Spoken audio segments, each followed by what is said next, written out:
Doctor ortho Ayurvedic oil और capsule, अब दर्द भी घुटने टेकेगा। राजधानी रांची में कांग्रेस नेता अंबा प्रसाद ने की पीसी। राज्य में कानून व्यवस्था को लेकर उठाया सवाल, केंद्र सरकार पर साधा जमकर निशाना। रामनवमी पर्व को लेकर प्रशासन अलर्ट, उपायुक्त ने रांची के शहरी क्षेत्र का किया भ्रमण। रामनवमी को लेकर जुलूस मार्ग का लिए जायजा।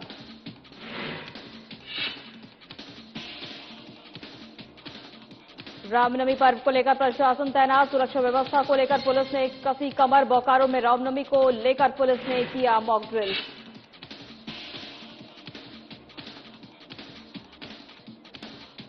बोकारो पुलिस ने किया लूटकांड का खुलासा, महज 12 घंटे के अंदर लूटकांड का किया खुलासा। पुलिस ने 3 लुटेरों को किया गिरफ्तार।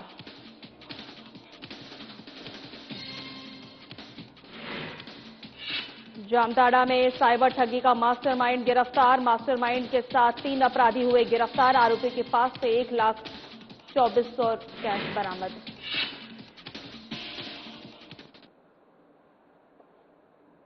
नमस्कार, मैं हूं आपके साथ सोनम राय। की शुरुआत करते हैं। मुख्यमंत्री हेमंत सोरेन ने शारदा बैटरी गली बिस्का मोड रांची स्थित विनोद कुमार सिंह के आवास पहुंचकर उनके पिता जेएन सिंह जी के पार्थिव शरीर पर पुष्प चक्र अर्पित कर भावपूर्ण श्रद्धांजलि दी। मुख्यमंत्री ने जेएन सिंह के निधन पर गहरा दुख व्यक्त किया और करते हुए ईश्वर से दिवंगत आत्मा की शांति और शोक संतप्त परिजनों को दुख सहन करने की शक्ति प्रदान करने की प्रार्थना की है। आपको बता दें कि सीएम हेमंत सोरेन ने विनोद कुमार सिंह और उनके परिजनों से मुलाकात कर दुख की घड़ी में उनका ढांढस बढ़ाया है।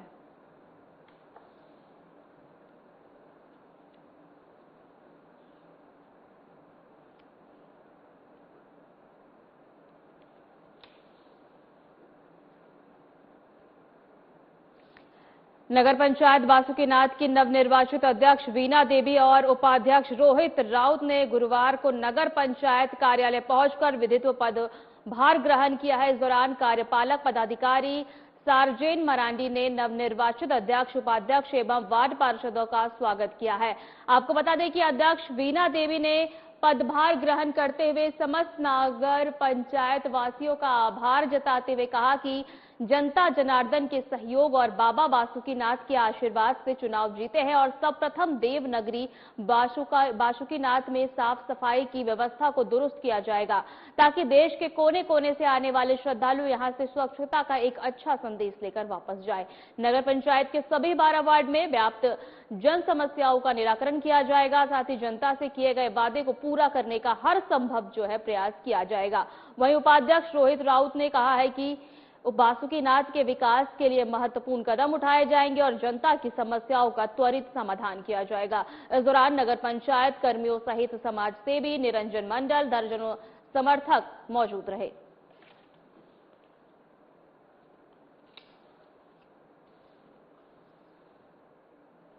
आपको एक बार फिर से बता दें कि बासुकीनाथ की नवनिर्वाचित अध्यक्ष वीणा देवी और उपाध्यक्ष रोहित राउत ने गुरुवार को पंचायत कार्यालय पहुंचकर विधित्व पदभार ग्रहण किया। इस दौरान उन्होंने कहा कि समस्त नगरवासियों का आभार जताते हुए जनता जनार्दन के सहयोग और बाबा बासुकीनाथ के आशीर्वाद से हम लोग चुनाव जीते हैं। सर्वप्रथम देवनगरी बासुकीनाथ में साफ सफाई की व्यवस्था को दुरुस्त किया जाएगा। कोने कोने से आने वाले श्रद्धालु यहां से स्वच्छता का एक अच्छा संदेश लेकर वापस जाएंगे। नगर पंचायत के सभी 12 वार्ड में व्याप्त एक अच्छा संदेश लेकर वापस जाए। नगर पंचायत के सभी 12 वार्ड में जन समस्याओं का निराकरण किया जाएगा। साथ ही जनता से किए गए वादे को पूरा करने का हर संभव प्रयास किया जाएगा। वहीं उपाध्यक्ष रोहित राउत ने कहा कि बासुकीनाथ के विकास के लिए महत्वपूर्ण कदम उठाए जाएंगे और जनता की समस्याओं का त्वरित समाधान किया जाएगा। इस दौरान नगर पंचायत कर्मियों सहित समाज सेवी, निरंजन मंडल, दर्जनों समर्थक मौजूद रहे।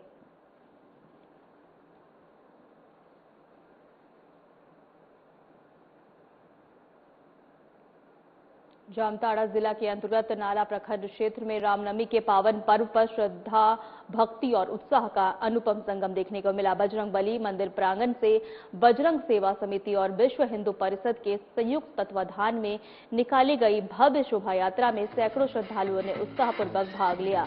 वहीं शोभा यात्रा की शुरुआत नाला बजरंगबली चौक से हुई। बता दें कि यात्रा नाला ब्लॉक गेट बाजार क्षेत्र से दलावड़ मछली पट्टी और चकनाई पियापाड़ा का भ्रमण करते हुए बजरंगबली चौक पर समाप्त हुई। जुलूस के दौरान जय श्री राम के गगन भेदी नारों से पूरा इलाका गुंजायमान हो गया। वहीं आपको बता दें कि युवाओं से लेकर बुजुर्गों तक सभी भक्ति के रंग में सराबोर नजर आए।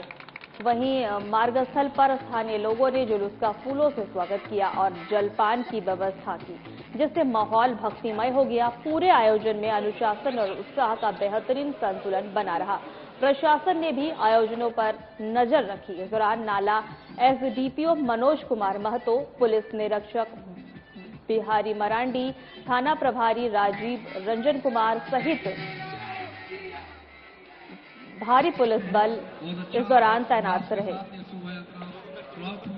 इसके लिए आपको बहुत धन्यवाद।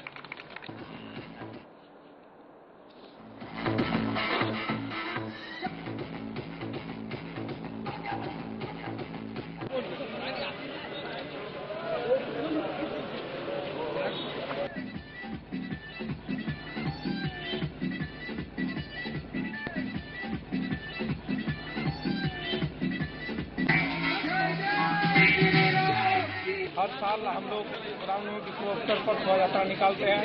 इस साल भी बड़ी धूमधाम से निकाले और हम लोगों का एक ही लक्ष्य है कि हिंदू समाज को जगाना है और सबको एकत्रित करना है और शांतिपूर्वक से शोभा यात्रा निकाले और सभी राम भक्तों शांतिपूर्वक शोभा यात्रा बहुत आनंद से उसके बाद हम लोग शांतिपूर्वक निकाल के सब समापन करें। और हर शहर की भांति इस साल भी हमारा जो रामनवमी का शोभा यात्रा निकाला गया है बहुत ही शांतिपूर्ण ढंग से निकाला गया है और हमेशा ही शांतिपूर्ण ढंग से ही निकालते हैं, आते हैं। और दूर दुराज से हमारे राम भक्त जो बहुत दूर से आते हैं और साथ में भी मेरा प्रशासन भी साथ देते हैं और मेरा मीडिया प्रभारी को भी बहुत धन्यवाद दूंगा। साथ में भी कवरेज करते हैं और उम्मीद करता हूँ कि आने वाला भविष्य में भी भव्य रैली से और निकलेंगे। और एक चीज में आ रहा है कि माता बहन रामनवमी के अवसर पर जिले में सुरक्षा व्यवस्था को लेकर प्रशासन पूरी तरह सतर्क नजर आ रहा है। डीसी और एसपी के निर्देश पर नगर थाना क्षेत्र में सुरक्षा व्यवस्था कड़ी कर दी गई है। इसी कड़ी में शहर में अंबेडकर चौक के पास पुलिस ने मॉक ड्रिल कर किसी भी अप्रिय स्थिति से निपटने की तैयारी का अभ्यास किया है। मॉक ड्रिल के दौरान पुलिसकर्मियों ने खुद हुड़दंगी की भूमिका निभाते हुए हालात को नियंत्रित करने का रिहर्सल किया। मौके पर एसडीपीओ दयानंद आजाद के नेतृत्व में पुलिस बल पूरी तरह मुस्तैद दिखा। वहीं इस दौरान पुलिस लाइन के मेजर सार्जेंट, पुलिस निरीक्षक प्रयागराज समेत बड़ी संख्या में जवान मौजूद रहे। एसडीपीओ दयानंद आजाद ने रामनवमी समिति के सदस्यों से अपील करते हुए कहा कि शोभा यात्रा तय रूट से ही निकाली जाए और किसी भी तरह से अश्लील गानों से परहेज किया जाए। उन्होंने स्पष्ट किया है कि त्योहारों को शांतिपूर्ण और सौहार्दपूर्ण माहौल में मनाना सभी की जिम्मेदारी है। प्रशासन ने साफ कर दिया है कि शोभा यात्रा में डीजे पर पूर्ण प्रतिबंध रहेगा। नियमों का उल्लंघन करने वालों के खिलाफ सख्त से सख्त कार्रवाई की जाएगी।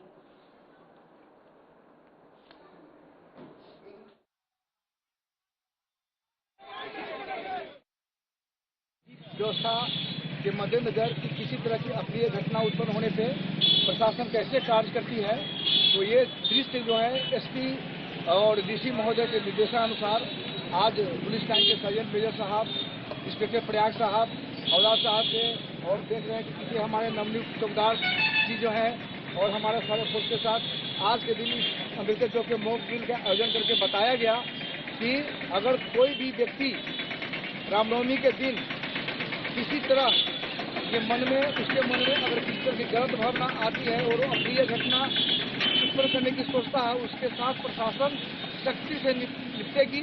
यही दृश्य दिखाने के लिए, यही संदेश देने के लिए आपके माध्यम से आज मॉक ड्रिल का आयोजन किया गया। मर्यादा पुरुषोत्तम भगवान राम के जन्मोत्सव रामनवमी को लेकर बोकारो में बड़ी ही धूमधाम से आयोजन किया गया। वहीं आपको बता दें कि शहर से लेकर जिले के विभिन्न क्षेत्रों में तैयारियां जोर शोर से चल रही है। प्रशासन और पुलिस ने भी शांतिपूर्ण एक पर्व जो है सुनिश्चित करने के लिए कड़े इंतजाम किए हैं। जानकारी के अनुसार बोकारो जिले में कुल 340 रामनवमी जुलूस निकाले जाएंगे। आज इन जुलूसों के सुचारू संचालन को लेकर बोकारो पुलिस ने अखाड़ा के लाइसेंस धारियों को कई दिशा निर्देश भी दिए हैं। वहीं डीजे संचालकों को स्पष्ट हिदायत दी गई है कि किसी भी प्रकार के भड़काऊ गाने नहीं बजाए जाएंगे। सोशल मीडिया पर भी निगरानी कड़ी रखी जाएगी। वहीं बोकारो एसपी हरविंदर सिंह ने कहा कि जो भी व्यक्ति सोशल मीडिया पर भड़काऊ पोस्ट डालने की कोशिश करेगा उसके खिलाफ सख्त कार्रवाई की जाएगी और उसे जेल का पानी पीना पड़ सकता है।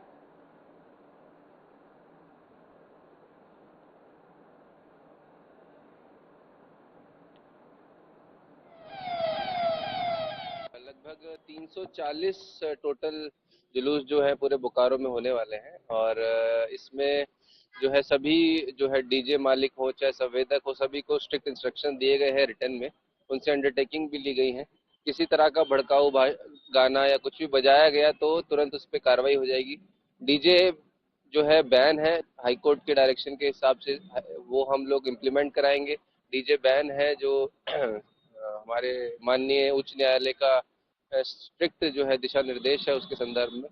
और इसमें हमारे मुख्यमंत्री जी का भी पूरा वो है कि जो है इसको इम्प्लीमेंट कराया जाए। तो डायरेक्शंस ऑलरेडी सभी ऑर्गेनाइजर जो संवेदक है और जो डीजे मालिक है सबको दी जा चुकी है।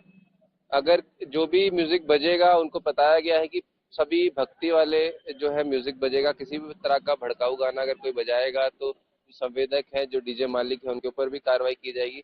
उस पर जो है विशेष निगरानी रखेंगे। कोई भी अगर इस तरह का जो है रूमर फैलाने की कोशिश करेगा जिससे कि सांप्रदायिक सौहार्द बिगड़े या फिर समाज में जो है किसी तरह की अशांति फैले तो उनको बहुत स्ट्रिक्टली डील किया जाएगा और उनके विरुद्ध कांड दर्ज किया जाएगा और हो सकता है संभवतः कुछ केसेस में गिरफ्तारी। पाकुड़ मंडल कारा से बड़ी खबर सामने आई है, जहां पति की हत्या के आरोप में न्यायिक हिरासत में बंद विचाराधीन महिला कैदी संजली हेम्ब्रम की संदिग्ध परिस्थिति में मौत हो गई है। बताया जा रहा है कि महिला कैदी का शव जेल के बाथरूम में मिला है, जिसके बाद जेल पुलिस महकमे में हड़कंप मच गया है। वहीं मृतका संजली हेम्ब्रम अपने पति झुन्नू हांसदा की हत्या के मामले में न्यायिक हिरासत में थी। इसी वर्ष फरवरी में कोला जोड़ा गांव में झुन्नू हांसदा की संदिग्ध परिस्थिति में मौत हुई थी, जिसके बाद मृतक की बहन के बयान पर संजली हेम्ब्रम के खिलाफ प्राथमिकी दर्ज कराई गई थी। घटना की सूचना मिलते ही डीसी मनीष कुमार और एसपी निधि द्विवेदी मंडल कारा पहुंचे और स्थिति का जायजा लिया। एसपी निधि द्विवेदी ने बताया कि प्रथम दृष्टया मामला आत्महत्या का प्रतीत हो रहा है। हालांकि पुलिस पूरे मामले की गहनता से छानबीन कर रही है।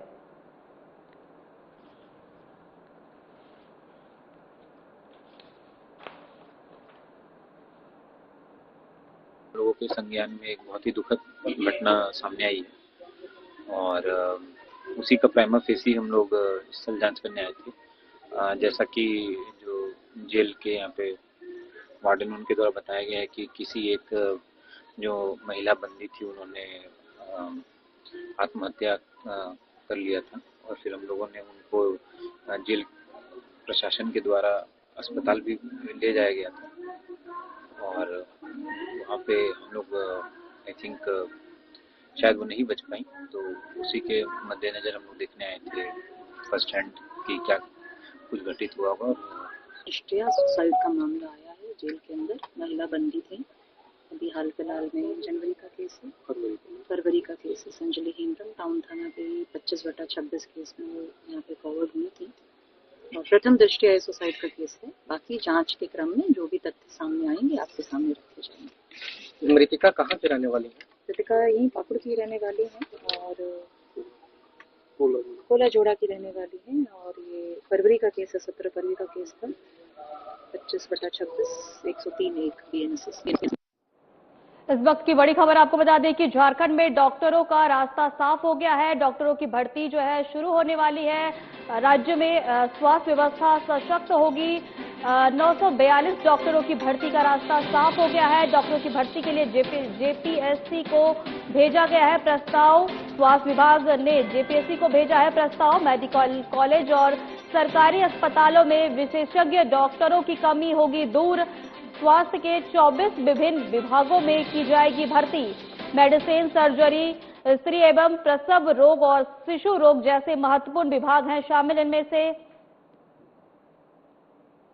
एक बार आपको फिर से बता दें कि झारखंड में 942 डॉक्टरों की भर्ती का रास्ता साफ होगा। डॉक्टरों की भर्ती के लिए जेपीएससी को भेजा गया है प्रस्ताव। स्वास्थ्य विभाग ने जेपीएससी को भेजा है प्रस्ताव। इस वक्त की बड़ी खबर, मेडिकल कॉलेज और सरकारी अस्पतालों में विशेषज्ञ डॉक्टरों की कमी होगी दूर। राज्य में स्वास्थ्य व्यवस्था होगी सशक्त। वहीं स्वास्थ्य के 24 विभिन्न विभागों में की जाएगी भर्ती। मेडिसिन, सर्जरी, स्त्री एवं प्रसव रोग, शिशु रोग जैसे महत्वपूर्ण विभाग इसमें शामिल हैं। इस वक्त की बड़ी खबर आपको बता दें, झारखंड में 942 डॉक्टरों की भर्ती का रास्ता साफ हो गया है। वहीं डॉक्टरों की भर्ती के लिए जेपीएससी को प्रस्ताव भेज दिया गया है। वहीं स्वास्थ्य विभाग में जेपीएससी का प्रस्ताव है। मेडिकल और सरकारी कॉलेज और अस्पतालों के विशेषज्ञ डॉक्टरों की कमी दूर होगी।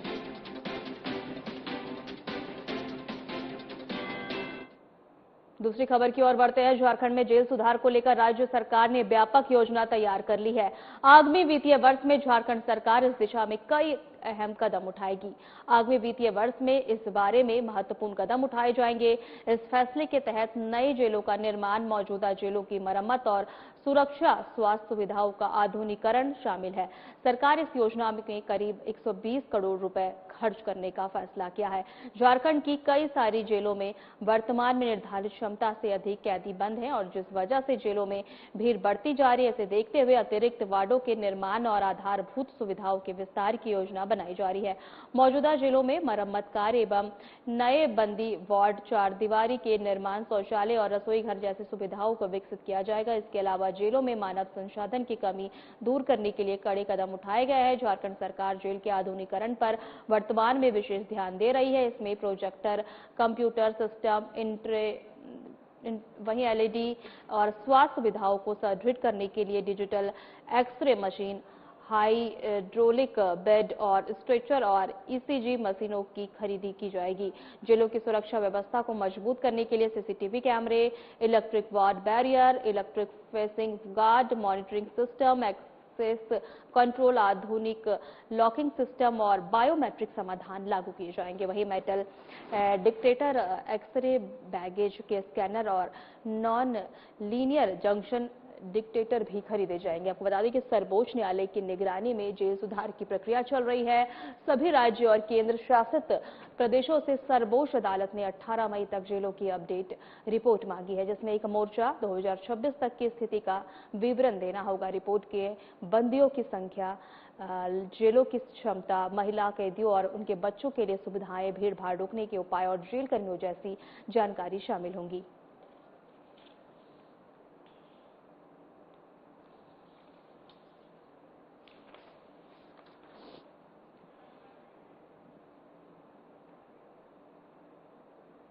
रांची में आज पूर्व विधायक और कांग्रेस नेता अंबा प्रसाद ने प्रेस वार्ता कर राज्य की कानून व्यवस्था पर गंभीर सवाल उठाए।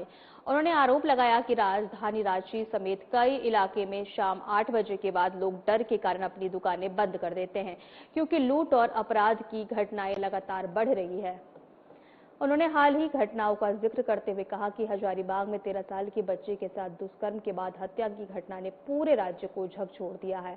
इसके अलावा बरका गांव में ज्वेलरी दुकान में डकैती और पेट्रोल पंप पर लगातार हो रही लूट की घटनाएं भी चिंता का विषय है। अंबा प्रसाद ने कहा कि स्थिति इतनी खराब हो गई है कि राजधानी में कई पेट्रोल पंप रात में बंद रखने पड़ते हैं, क्योंकि पुलिस इन घटनाओं को रोकने में नाकाम साबित हो रही है। उन्होंने आगे कहा कि राज्य में मानव तस्करी, वेश्यावृत्ति, चोरी, डकैती और ड्रग्स जैसे मामले में भी बढ़ोतरी हो रही है। जमशेदपुर में हाल ही में हुई मारपीट और अपहरण की घटना का भी उन्होंने जिक्र किया है।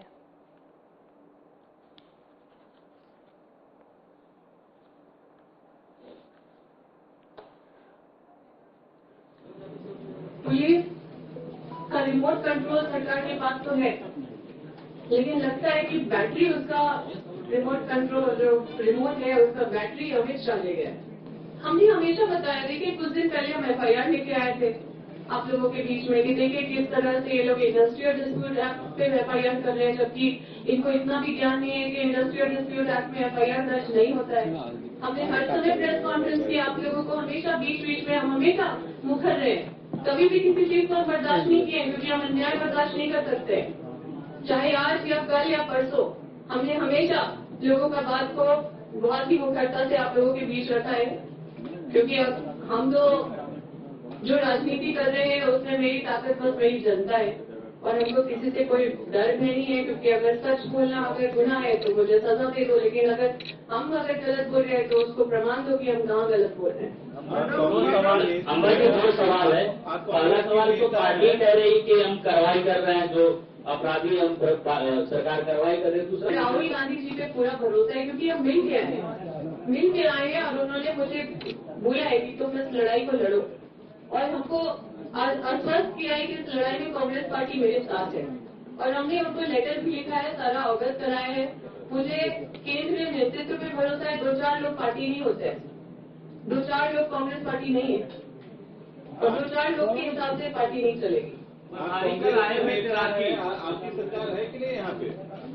देखिए, गलत जब होगा, अगर आप नहीं बोलेगा तो सरकार उससे कमजोर होती है। अगर हम बोल रहे हैं तो हो सकता है इसी प्रक्रिया में चीजें ठीक हो, पर अगर हम चुप रहेंगे, विपक्ष तो कुछ बोल ही नहीं रहा है, विपक्ष तो चुप ही है। अब सोचिए कि विपक्ष कहाँ कुछ बोल रहा है, वो लोग तो संरक्षण दे रहे हैं, वो लोग तो इसमें इन्वॉल्व है, और मुझे तो अपने क्षेत्र में देख के लगता है कि वहाँ बीजेपी की सरकार है। आज मेरा जो सब्जेक्ट है प्रेस कॉन्फ्रेंस का है वो है लॉ एंड ऑर्डर पे। झारखंड की जनता अपराधियों से परेशान है और पीड़ित भी है। आए दिन देखिए, राजधानी में 8 बजे के बाद, आप देखिए रांची में भी और कई जगह पे भी 8 बजे के बाद सभी लोग दुकान बंद कर देते हैं, इस डर से कि कोई उनको लूट न ले, चाहे वो ट्रैफिकिंग का मामला हो, चाहे वो प्रोस्टिट्यूशन का मामला हो। ये है यहाँ के पुलिस प्रशासन का हाल। और देखिए, हमने तो पढ़ा है कि सत्ता एक स्वतंत्र होती है, लेकिन ये स्वतंत्र स्पॉन्सर्ड की तरफ जा रही है, स्पॉन्सर्ड स्वतंत्रता की तरफ जा रही है। मतलब कि जो स्पॉन्सर करेगा सरकार उसका, तो ऐसा नहीं होना चाहिए। बालेडीह थाना क्षेत्र में रिकवरी एजेंट से हुई लूटकांड का पुलिस ने महज 12 घंटे के भीतर खुलासा कर लिया है। घटना में शामिल 3 अपराधियों को गिरफ्तार कर लिया गया है, जबकि लूट गई बाइक और मोबाइल नगद राशि भी बरामद कर ली गई है।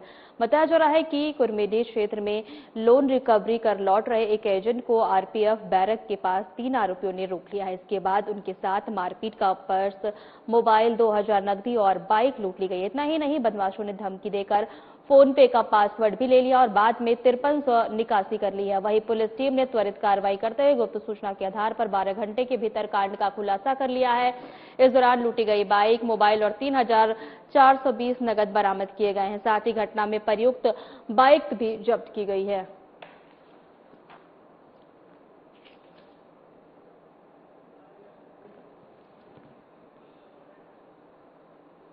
25/3/26 को आपको आरपीएफ बैरक के पास में एक घटना घटी थी, जिसमें बजाज फाइनेंस कंपनी का रिकवरी एजेंट है सोनू कुमार, जो चास का रहने वाला, उसके द्वारा सूचना दिया गया थाना में कि 6:30 बजे करीब शाम में वो रिकवरी से संबंधित काम करने के लिए गया था।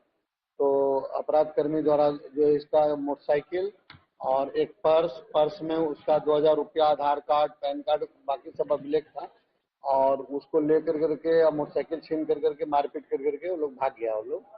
तो इसके लिए पुलिस अधीक्षक महोदय के निर्देशानुसार एक टीम गठन किया गया था। टीम के में थाना प्रभारी के साथ अन्य सब थाना के पदाधिकारी लोग मिलकर करके इसमें काम किए हैं, और इसमें 12 घंटा के अंदर में वो तीनों अपराध कर्मियों को पकड़ करके उसके पास से जो लूटा गया जो मोटरसाइकिल है उसको 2018 जो टीवीएस मोटरसाइकिल है उसको बरामद किया गया है।